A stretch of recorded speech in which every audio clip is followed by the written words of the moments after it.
Next example, suppose X has a normal distribution with mean mu and sigma square. Part A, let mu equal 1000, sigma equal 100.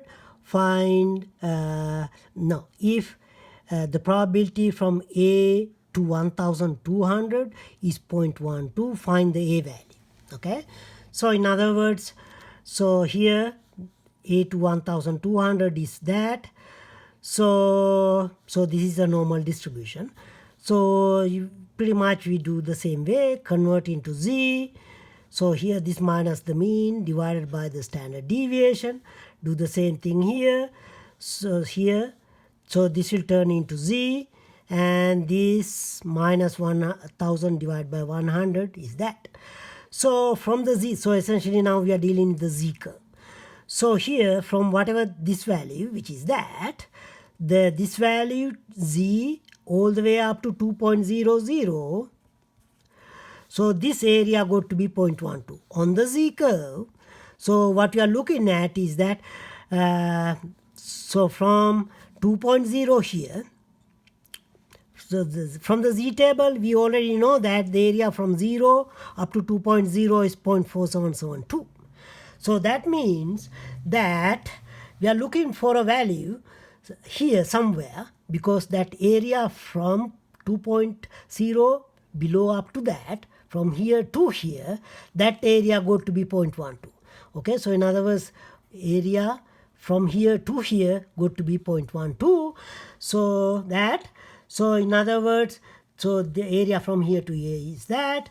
So this minus that, which is that, is going to be this area. So from the Z table, you need to read this value as close as possible to get that.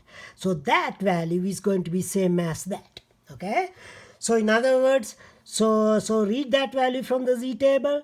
So you're going to get 1.07. Look at your Z table for that value. That is that.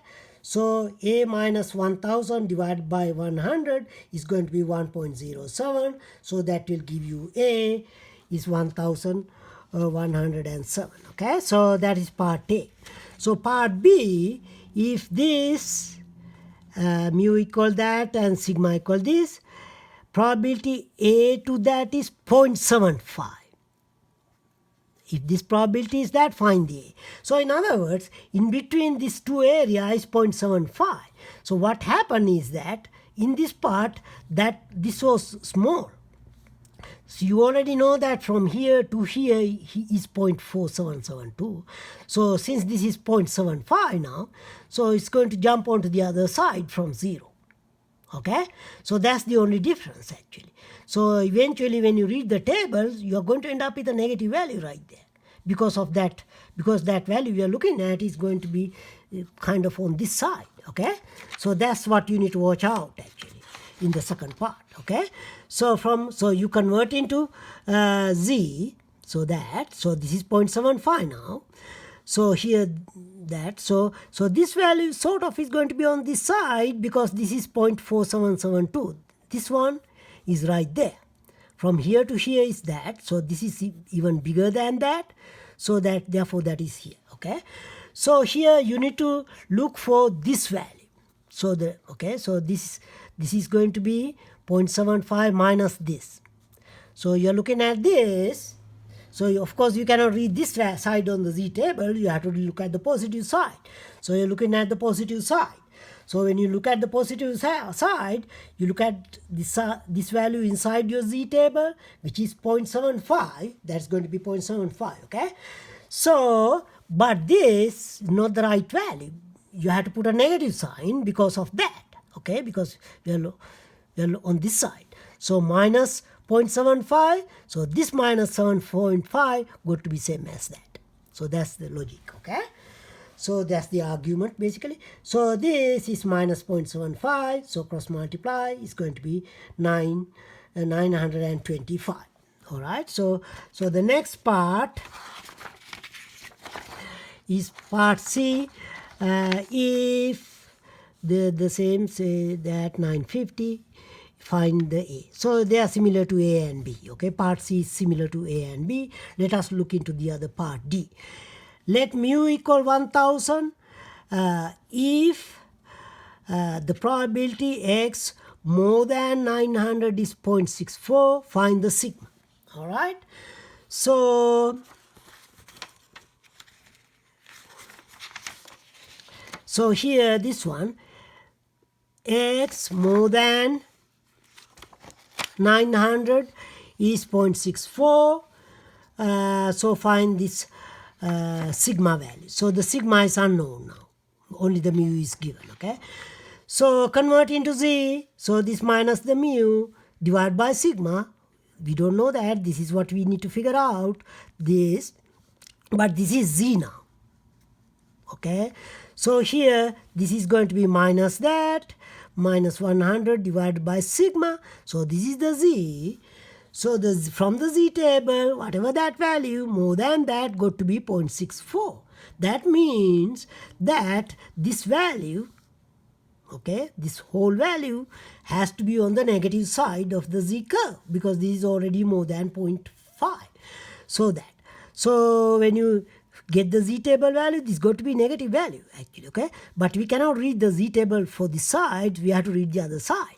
So we already know that from 0 all the way here is 0.5.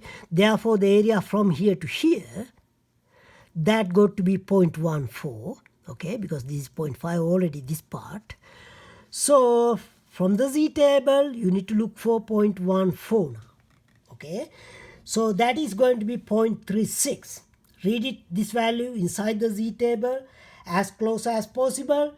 That is going to be 0.36, but that's not the value. So you need to put a negative sign. So this is going to be minus 0.36. So this minus 0.36 must be same as that. So minus 100 divided by that got to be minus 0.36. So the minus sign will cancel out. So cross multiply and put it divide by 0.36. So sigma is going to be that. So it's going to be 277.778. Okay. So that is the standard deviation. If you want the variance, so just the square of that.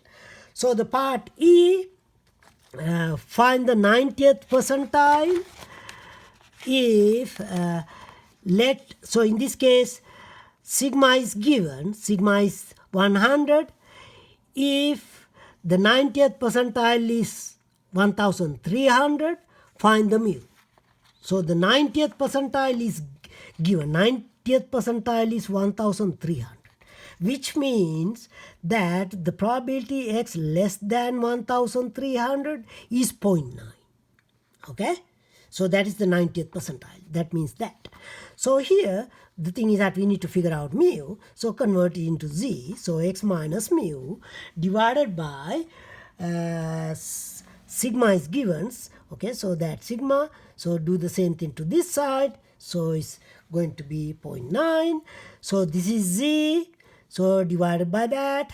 So this part. So this is the Z curve now. From here to here got to be 0.9 from the Z table. So therefore we are looking at from here to here, which should be 0.4. Inside the Z table, look for 0.4.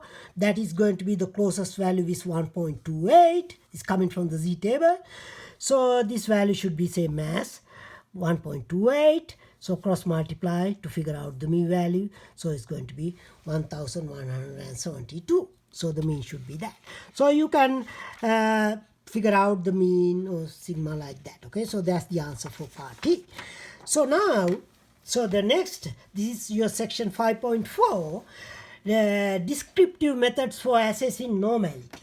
So you remember that, when the data comes from a normal distribution, so we need to check later on whether that data is really coming from a normal distribution.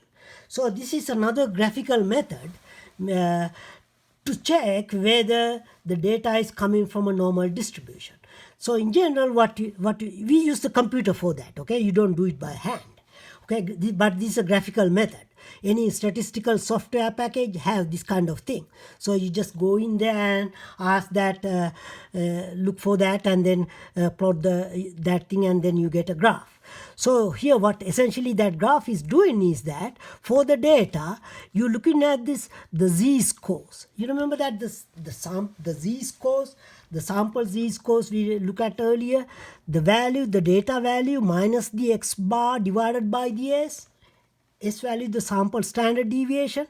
So for each data point, you figure out the this value, sample z-scores for each data points like that. So you have seen this z-scores before, okay? So then, so for these scores, what you are doing is that you are plotting against the so here